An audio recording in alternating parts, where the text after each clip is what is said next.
Friends,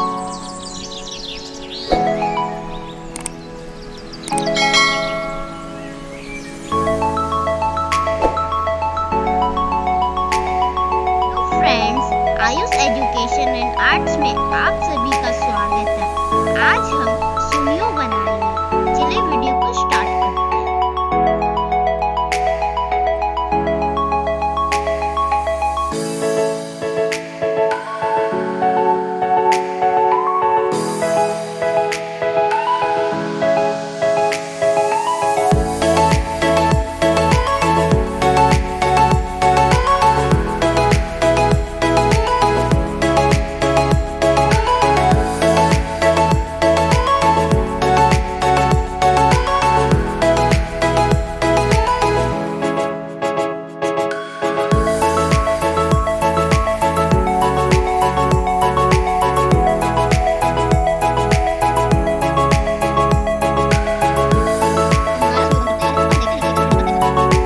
बनकर तैयार है। अब हम देखते हैं कि ये कलर करने के बाद कैसा दिख रहा है।